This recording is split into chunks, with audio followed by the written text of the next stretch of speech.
Welcome the anointed ones. When the universe wants to prove a point, it puts one soul in the middle of a storm and dares the entire world to try and break them. Every chosen one knows what that feels like, when suddenly it's as if the entire room, the entire city, even people who barely know your name, start moving in the same strange rhythm against you. You start wondering, did I accidentally sign up for a group project called Let's Destroy Me? Because the coordination was too perfect. Friends, family, co-workers, even strangers seemed united by one unspoken mission: to make sure you never rise. But here's the irony. They didn't unite because you were weak. They united because something about your strength exposed their hidden dependency on your energy. It's not paranoia when patterns repeat with mathematical precision. According to behavioral studies, groups often bond over a common enemy when they fear losing individual relevance. In other words, they felt small next to you. And shrinking minds always prefer mob logic to self-reflection. You became the spark they tried to drown in gasoline, not realizing fire feeds on what tries to smother it. Your very existence became a spiritual experiment they didn't understand. How does one person keep surviving blows designed to end them? And every time you rose, the question got louder. This isn't just about haters or jealousy. It's about energetic warfare disguised as ordinary life. What they feared was never your personality. It was your supernatural presence. You didn't play by their emotional economy. You radiated power without permission, peace without performance, and resilience without revenge. And that drove them insane. So tonight, we're breaking down the truth behind why everyone seemed to team up against you, and why, despite all that plotting, you're still standing. Spoiler alert, it wasn't luck. It was divine design. And by the end of this, you'll understand why they're not just shocked you survived. They're terrified you did. Number one, they didn't attack you because you were weak. They attacked because you were waking up. That moment when you started seeing through the fog, when the lies stopped working, when you stopped reacting the way they expected, that's when they panicked. The truth is, people who live in spiritual sleep depend on others staying asleep too. Your awakening was like turning on a bright light in a room where everyone's been comfortable in the dark. Suddenly, all the shadows were visible. The manipulation, the jealousy, the quiet envy hiding behind fake smiles. You didn't change into someone new. You just stopped pretending. And that's when the war started. When your awareness expanded, you started to notice the patterns, how certain people only showed up when you were drained, how conversations were engineered to make you doubt yourself, how every little win seemed to trigger unnecessary tension. You started asking silent questions, the kind that shake entire systems. Why do they need me tired? Why do they look uncomfortable when I'm confident? Those questions are spiritual alarms. The moment they go off, every low vibrational entity around you gets activated. That's why suddenly it felt like everyone was on the same side, the wrong side. You were never dealing with individuals. You were facing an energy that used people as vessels. The moment your frequency rose, that energy recognized you as a threat. It wasn't personal. It was spiritual physics. Darkness can't control what's conscious of itself. You became unpredictable, uncontrollable, and spiritually immune to their manipulation. That's when they switched from covert tactics to open warfare, gossip, exclusion, betrayal. They wanted to remind you of who you were before the awakening, to drag you back into the old version of yourself, where they had power. But something had shifted. You couldn't unsee the truth. You couldn't unknow your worth. Even in your confusion, you were too aware to go back. Every attempt to destroy you only woke you up further. They thought they were attacking your weakness, but they were actually polishing your strength. That's why you survived what others couldn't, because you weren't fighting people. You were outgrowing an entire frequency. And once you start awakening, There's no turning it off. The war was their fear reacting to your evolution. Not your downfall, but the birth of your divine awareness. Number 2. Their unity against you was never natural. It was orchestrated. The way people who barely knew each other suddenly started sharing the same opinion about you. The way random misunderstandings spread like wildfire. The way you became the common topic in circles that had nothing in common. That wasn't coincidence. That was coordination. There's a spiritual network that operates through fear and insecurity, and once you disturb that frequency with truth or authenticity, it sends out a signal. That signal calls every low-energy spirit into formation. They don't even have to talk to each other.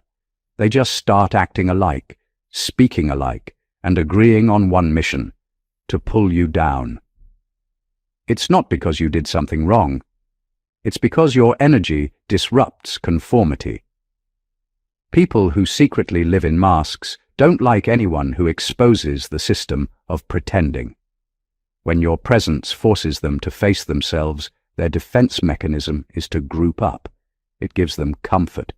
They feel braver in numbers because the truth you carry alone terrifies them collectively. You became the mirror that no one wanted to look into, so they tried to shatter it together. It's easier to attack the one who reveals the problem than to fix the problem inside themselves. You'll notice how quickly false alliances form when one genuine soul steps into the room. Enemies turn into partners. Strangers turn into friends overnight. The same people who couldn't agree on anything suddenly find common ground in hating you. That's spiritual proof that you're not dealing with individual opinions. You're dealing with orchestrated resistance. The frequency of your light exposed a network that's been hiding in plain sight. The louder your authenticity grew, the tighter their bond became, because darkness always forms councils when truth starts speaking too clearly. They were never united by loyalty, only by fear.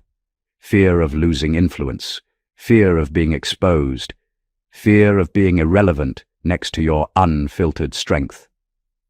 That's why their alliances never last. The same unity that formed to destroy you will eventually turn on itself because it was never built on truth. It was built on insecurity. You didn't just survive a group attack. You survived a spiritual operation designed to silence your energy. And that's exactly why you're unstoppable now, because you saw how fake unity collapses the moment divine order steps in. Number 3. Your energy was a mirror they couldn't manipulate. That's what made you different. You didn't have to expose anyone with words. Your presence alone revealed what was hidden. When people carry unresolved darkness, they can usually hide it behind charm, jokes, or fake kindness. But when they came near you, none of that worked. Your energy didn't absorb lies. It reflected them. It showed people exactly who they were, beneath the image they tried so hard to maintain. That's why being around you made some people uncomfortable. You reminded them of the truth they were running from. You weren't even trying to decode anyone. You were just being real. But in a world built on performance, authenticity feels threatening. You didn't play emotional chess. You didn't flatter for acceptance or hide your light to make others feel better. You showed up as yourself. And that's when their masks started cracking. They could sense that pretending wouldn't work on you. Their manipulation tactics, guilt, gaslighting, control, fell flat because you no longer vibrated at the same frequency of confusion they depended on. Your clarity burned through their illusions. People who manipulate feed on emotional reaction. They need you to doubt yourself, to explain yourself, to be predictable. You didn't give them that. You stayed calm, aware, and centered, and that's what drove them insane. The moment they realized they couldn't twist your perception, they started labeling you as cold, distant, or arrogant. In reality, they just couldn't access your energy anymore. You became a closed circuit, and that terrified them because they were used to plugging into your empathy whenever they needed fuel. Your light was never just spiritual. It was diagnostic. It revealed, exposed, and corrected by simply existing. That's why they avoided eye contact. That's why conversations turned awkward. They could feel that you saw them without judgment, and that kind of seeing is powerful. It forces the truth to rise. You didn't shame them, but your vibration made their own conscience too loud to ignore. In the end, they tried to distance themselves, not because you were wrong, but because you were right. Your energy didn't destroy them. It confronted them.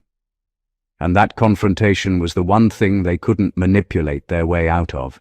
You became the mirror they couldn't fog up, the truth they couldn't edit, and the reflection they couldn't run from. Number 4. They weren't trying to destroy you. They were trying to reassure themselves you weren't real. That's the secret behind their obsession with you. People who live in illusion need everyone around them to support that illusion for it to survive. The moment someone walks in with genuine peace, confidence, or spiritual depth, it exposes how artificial their own sense of power really is. They don't attack you because you're evil. They attack because your authenticity makes their performance crumble. You became living evidence that what they've been faking actually exists, and that terrified them. Their actions weren't random, they were running tests. Every time they lied about you, betrayed you, or pushed you to the edge, they were waiting for you to collapse. They needed to see you react, to get angry, to lose control, because that would have proven you were just like them. But when you stayed centered, when you kept shining even after they ganged up on you, something in them broke. Your endurance became the undeniable proof that there's a different kind of strength in this world, one that doesn't depend on ego, status, or manipulation. That's what they couldn't process. You made peace look powerful. You made purity look unbreakable. You were calm in situations that would have destroyed most people, and that calmness wasn't weakness. It was proof of divine backing. You didn't fight for validation. Your existence validated itself, and for people who've built their entire identity on pretending, that's terrifying. You showed them that power isn't about control. It's about alignment. You didn't need a crowd, a stage, or attention. You carried authority in silence. So when they tried to destroy you, it wasn't really about ending you. It was about trying to make sense of how you exist. They needed you to fail so they could sleep better at night, believing their fake reality still worked. But when every attempt only made you stronger, they had to face the unbearable truth that everything they built on lies can't survive in the presence of truth that doesn't flinch. You didn't just survive their attacks. You shattered the illusion that realness could ever be defeated. You became the evidence they prayed didn't exist, a walking contradiction to their entire belief system. Number 5. You exposed the spiritual food chain. You started to realize that not everyone who smiles at you is connecting. Some are consuming. Energy exchange is real, and some people have built entire lifestyles around emotional feeding. They don't seek love or truth. They seek supply. They want your reactions, your empathy, your worry, your constant availability, because those emotions are nutrients for a starving soul. The moment you started protecting your peace, they panicked. Your silence, your boundaries, your refusal to argue. It all disrupted the invisible feeding tube they'd attached to your spirit. They weren't angry because you changed. They were angry because their source dried up. For years, they survived by siphoning your light through drama, guilt, and confusion. You'd leave conversations exhausted, interactions heavy, wondering why peace felt like a luxury. It wasn't you being too sensitive. It was you being spiritually drained. You were feeding an ecosystem built on your energy leakage, and the day you stopped entertaining nonsense, that system started collapsing. That's when their true nature surfaced. The The smiles faded, the compliments turned into criticism, and the subtle manipulation turned into open hostility. They needed chaos to survive, and you had stopped giving them the chaos. Your calm became their crisis. You started seeing the hierarchy clearly, the ones who feed off pain, the ones who feed off attention, the ones who feed off control. It's a spiritual food chain where the weak pretend to be strong by draining the strong, but when you healed, you broke that chain. You became spiritually non-edible. You refused to argue, refused to explain, refused to chase, and in doing so, you starved the entire system that thrived on your energy. They mistook your peace for arrogance, but it was just detox. You had become conscious of your value, and consciousness is poison to energy parasites. That's why surviving them wasn't just about endurance, it was about evolution. You learned that not everyone deserves access to your emotional energy, and that protection isn't selfishness, it's survival. They didn't lose a victim, they lost a host. You stopped being a meal, and that's why the spiritual food chain around you began to crumble. Number 6. They couldn't understand why everything they sent came back tenfold. Every scheme, every rumor, every secret plot somehow circled right back to them, leaving them confused, angry, and spiritually bruised. They thought you were just someone who gets away with things, not realizing there's a spiritual law in motion far beyond human control. It's called reflective immunity, the divine principle that energy cannot penetrate a heart that has been purified by pain, truth, and intention. Once your spirit reaches that level of alignment, anything aimed at you is forced to return to its sender by the very frequency it travels on. You didn't have to lift a finger or cast a single word. Your vibration did the work for you. Every time you healed, instead of retaliating, you reinforced your spiritual shield. Every time you forgave, instead of fighting, your energy recalibrated higher. Forgiveness became armor. Peace became a force field. It wasn't passivity, it was mastery. That's what they couldn't see. They confused your calm for weakness, but calm energy is impenetrable. Chaos can't attach to stillness. So when they sent malice your way, it found no doorway to enter. It bounced back with interest. They called it karma, but it was really exposure. When light becomes too bright, it forces darkness to reveal itself. Their curses, gossip, and manipulation returned as lessons they refused to learn. The chaos they wished on you became their teacher. And the irony is, you didn't have to witness their downfall to know it happened. You could feel the shift. The same people who moved with arrogance now move in confusion, wondering why their plans dissolve the moment they target you. The truth is, purity is not naive. It's nuclear. It carries divine consequence for anyone who mishandles it. Your frequency stopped matching revenge, bitterness, or fear, and in doing so you became untouchable. Reflective immunity isn't magic, it's spiritual mathematics. What you send to a purified soul returns amplified, because purity has no resistance, it only reflects. They thought luck was on your side. What they didn't realize was that you had become the law itself. You no longer operate under their rules of cause and effect. You operate under divine balance.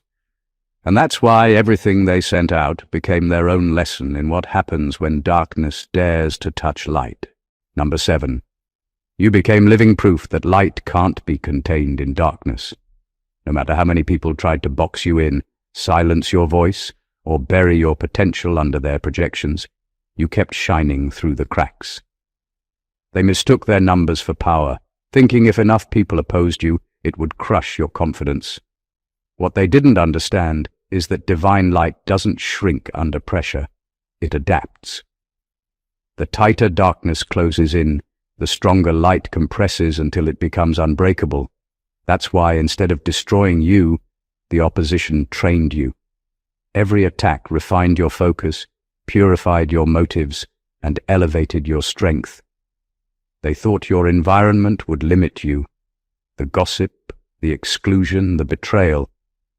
But all of that became your spiritual resistance training. Light grows stronger when it's tested. You were being shaped, not suffocated. Their rejection didn't reduce your worth, it revealed it. Because true light doesn't need validation to exist. It shines because that's what it was created to do. You didn't have to prove your innocence or fight for recognition.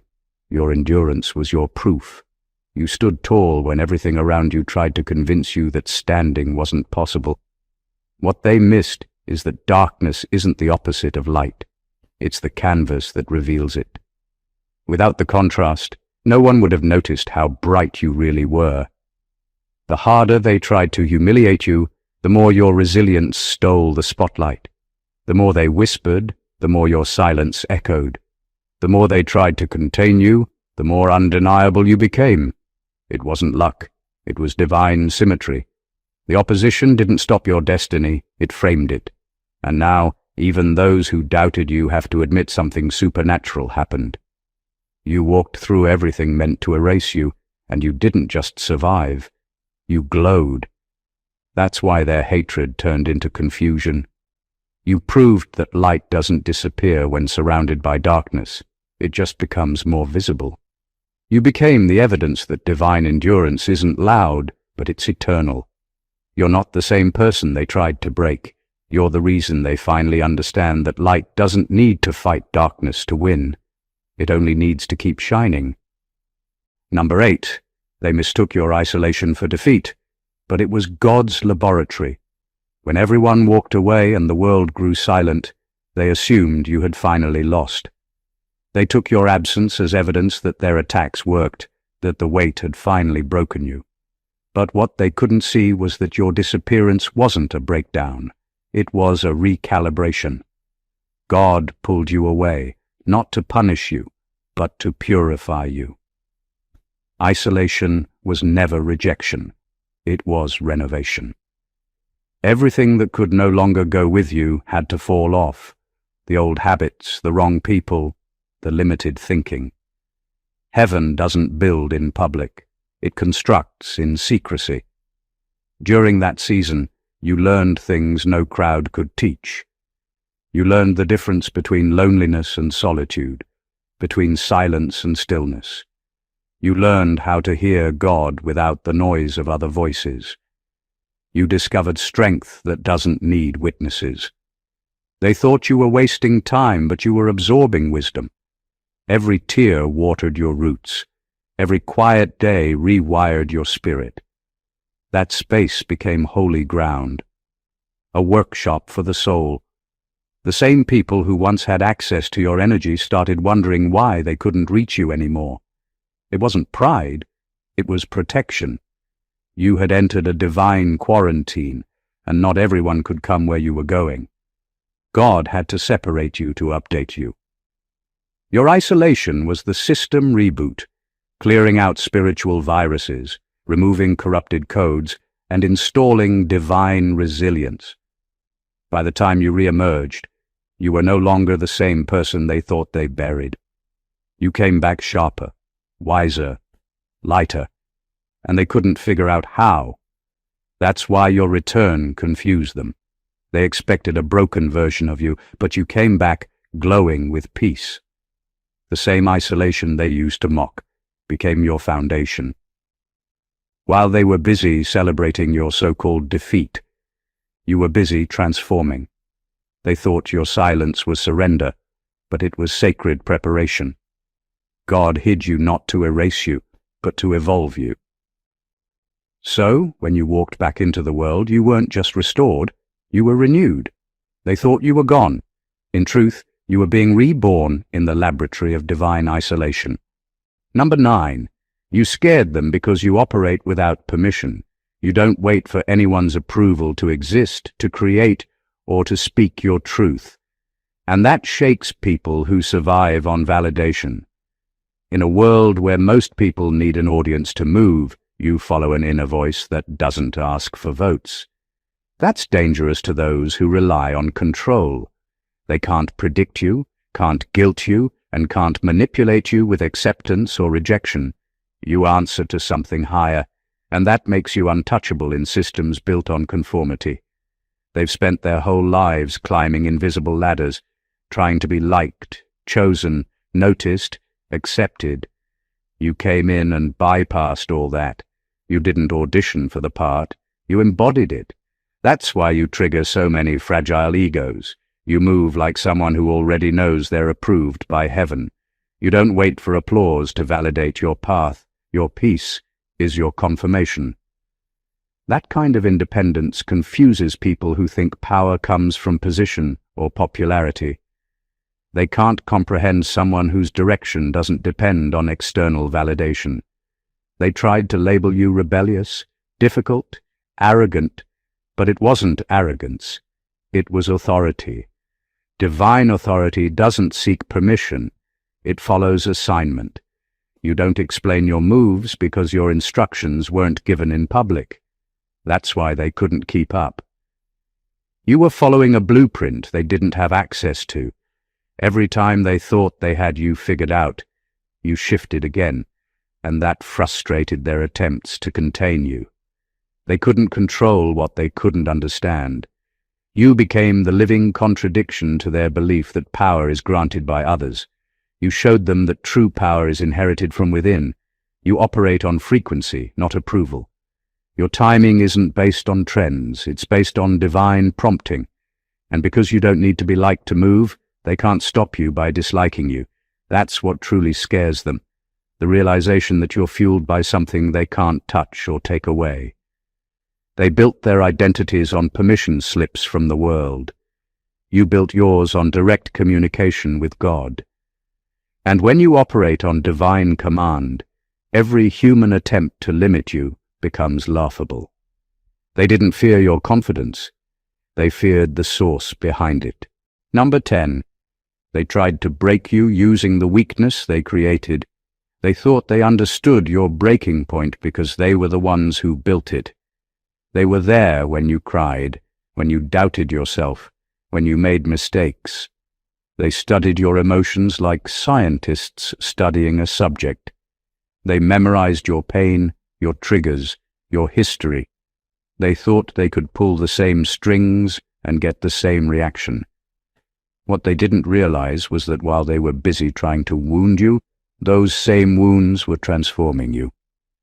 You learned from every betrayal. You evolved from every heartbreak. You became fluent in the language of pain, and that made you unbreakable. They thought they were creating weakness, but they were unintentionally training strength. Each time they hurt you, you became more self-aware. You started to see patterns, motives, and manipulations that used to confuse you. You stopped chasing explanations from people who only gave excuses. You started reading energy, not words. Every disappointment turned into a lesson that rewired your discernment. So when they came back to exploit the old you, they found a new version, silent, steady, and too wise to fall for the same traps. That's what caught them off guard. Their playbook no longer worked. The guilt trips didn't land. The emotional manipulation lost its effect. The pity tactics fell flat. You no longer responded from pain. You responded from awareness. You stopped trying to prove your worth to those who were committed to misunderstanding you. That shift destroyed their strategy because they were depending on your reactions for power. Without your emotional response, their control evaporated. They thought you'd collapse under pressure, but you turned pressure into focus. They thought betrayal would break you, but it built your backbone. You started turning everything meant to harm you into something that helped you. That's when they realized their plan was self-defeating. They were fighting a version of you that no longer existed. The pain they caused became the foundation of your strength, and the weapon they designed for your destruction became your protection. They wanted to see you broken, but instead, they witnessed their own manipulation lose its grip. What they didn't understand is that you don't destroy someone who has already learned how to heal themselves. You just make them stronger. Number 11. You survived because you operate on an unseen covenant. Your survival wasn't luck, coincidence, or even resilience in the human sense. It was divine enforcement. There are forces in this world that can touch almost anything. Your name, your reputation, your finances, even your emotions. But they could never touch your assignment, because long before anyone knew your name, something higher had already written it down. You came into this world with spiritual insurance, a covenant between your soul and the source that sent you. That's why things that should have destroyed you only delayed you. The outcome was never up for negotiation, only the root was. They thought they were fighting a person, but they were actually colliding with a contract, a divine one. Every time they plotted, something always interrupted it. A sudden turn of events, a random act of grace, an invisible shield that stepped in just in time. To the untrained eye, it looked like coincidence. But those who understand spiritual order know there's no such thing as coincidence in a chosen one's life. The covenant keeps renewing itself through trials. The more they attack, the stronger it activates. Because that's how divine law works. Pressure doesn't cancel purpose. It proves it. You weren't chosen because you're perfect. You were chosen because you carry something that must survive. And when something must survive, heaven bends reality to protect it. That's why your lowest moments didn't end you. Even when you gave up on yourself, something unseen held you together. That wasn't luck. That was alignment. That was the covenant doing its job. They thought they could end your story by manipulating circumstances, but your story was authored outside of time, and anything written in eternity can't be erased in time.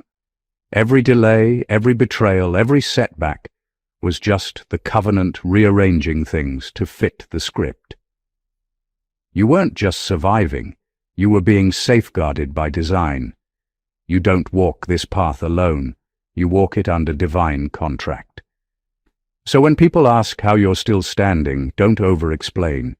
Just smile and say, I didn't make it this far because I fought harder. I made it because heaven doesn't lose what it signs for. Number 12. Your calm made them panic. They expected chaos from you, loud reactions, public outbursts, desperate explanations. But when none of that came, something in them cracked. Because your silence wasn't silence, it was control. It was the stillness that only comes when someone has outgrown the battlefield. You stopped reacting not because you didn't care, but because you finally understood that reacting keeps you tied to their frequency. You didn't want to live in the same emotional basement they operated from. So you rose, quietly.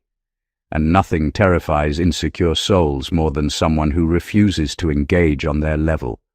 They mistook your calm for defeat because they only understand power through noise.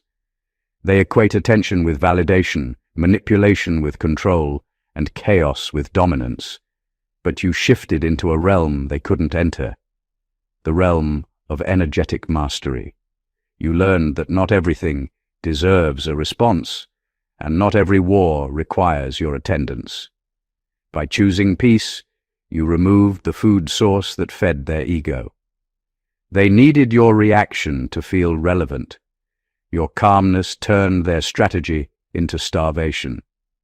They started spiraling, wondering why you weren't breaking, begging, or defending yourself. That's when they realized they never had power over you, only over your reactions. Your peace wasn't passive, it was strategic. It came from a knowing that everything happening was already handled in the spirit before it ever showed up in the physical. You weren't being still because you were powerless. You were being still because you were protected. Every time you refused to clap back, something divine was clapping back on your behalf. You began to trust that silence speaks in frequencies words can't reach. Not cliché silence, but sacred silence. What made them panic wasn't that you ignored them, it was that you transcended them, They saw someone they couldn't provoke, couldn't guilt, couldn't manipulate, and that broke their illusion of control. You weren't being quiet out of fear. You were being quiet out of awareness. Because once you understand the language of vibration, you stop trying to explain yourself to people who can only hear noise. Your calm became proof of your evolution, and their panic was the sound of losing their grip on your spirit. Number 13. Their fear was never really about you. It was about what your existence proves. You became living evidence that divine resilience isn't just a comforting idea. It's a law that overrides manipulation. You broke the spell of control they thought worked on everyone. Because in a world where fear is used like currency, your peace bankrupted their system. Every time they came for you and failed, it exposed a truth they never wanted to confront. That there are forces higher than their schemes, and that some souls are untouchable, no matter how strategic the attack looks on paper. Your survival disrupted their entire worldview. They built their identity on the illusion that they hold power. Power over people, over narratives, over outcomes. But you were the one variable they couldn't predict, the one equation that refused to balance under their control. They tried intimidation, isolation, slander, all the usual tools of spiritual warfare. Yet each time you rose back stronger, more centered, more radiant. That didn't make sense to them, because your strength didn't come from logic or ego. It came from alignment. You weren't reacting from human fear. You were responding from divine design. And that kind of resilience is terrifying to people who rely on control to feel safe. You weren't just surviving their attacks. You were invalidating their entire belief system. You proved that purity still has power, that integrity still wins, that faith still rewrites outcomes. They didn't hate your personality. They hated your evidence. You were a walking contradiction to everything their corrupted mindset believed about power and domination. Your existence said, "You can't manipulate what walks with God." That's why they all teamed up. It wasn't unity. It was fear-based damage control, because if you could survive them, it meant others could too. You made spiritual freedom look possible, and that threatened their empire of control. You became the glitch, the anomaly they couldn't delete, the proof that divine order still governs the universe. So their fear was never personal, it was existential. You didn't just survive, you exposed that their entire system of power only works on those who don't yet know who they are. Number 14. You didn't just survive, you shifted timelines. What you went through didn't simply end, it recalibrated you. The version of you that entered that battle no longer exists. You came out carrying a vibration that doesn't belong to the same reality they tried to destroy you in. You didn't bounce back, you quantum leaped. Survival wasn't the finish line, it was the ignition point. You emerged as a higher frequency in human form, and that's why everything around you feels different. The people, the energy, even the opportunities that once fit, no longer do, because you're not in the same energetic dimension anymore. When they tried to destroy you, what they really did was trigger your spiritual metamorphosis. They sent storms thinking they'd drown you, not knowing storms are what awaken divine codes in chosen souls.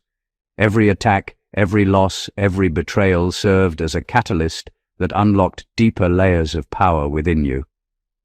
They thought they were ending your chapter, but they were actually flipping the page into a reality where you're no longer bound by their rules. You didn't go back to who you were before the pain. You became the evolution that pain was meant to birth. Their confusion now is spiritual, not logical.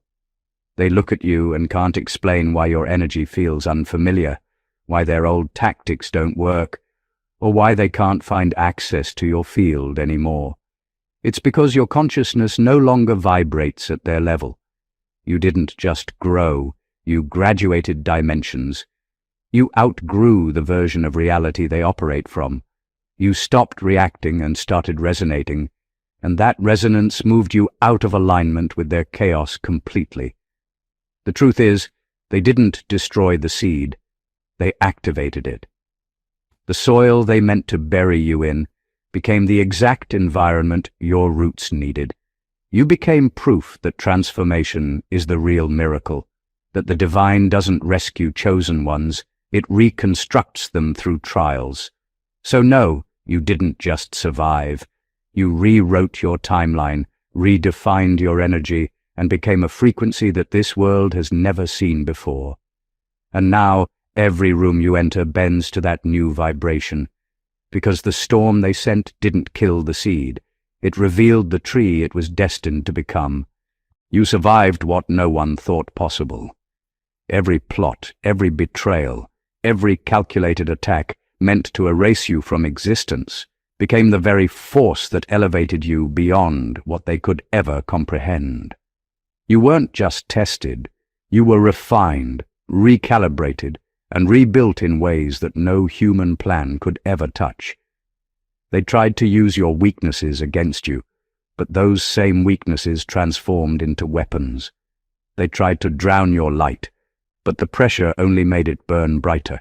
Every attack ricocheted back to them, every manipulation revealed their own flaws, and every attempt to cage you only highlighted your divine freedom. You became proof that light cannot be contained by darkness, that peace cannot be mimicked by chaos, and that divine alignment supersedes every human scheme. You didn't just survive, you transcended. Your calm became a weapon, your isolation became a laboratory, your suffering became the blueprint for your rise. What they mistook for defeat was actually the ignition of your transformation. What they saw as your weakness became your shield. You shifted timelines, rewrote your story, and emerged as a higher frequency that no one could touch. You are not just a survivor, you are a living testament that divine law cannot be bent, manipulated, or broken by fear, jealousy, or human deceit. Every moment of your journey has proven that their fear was never truly about you.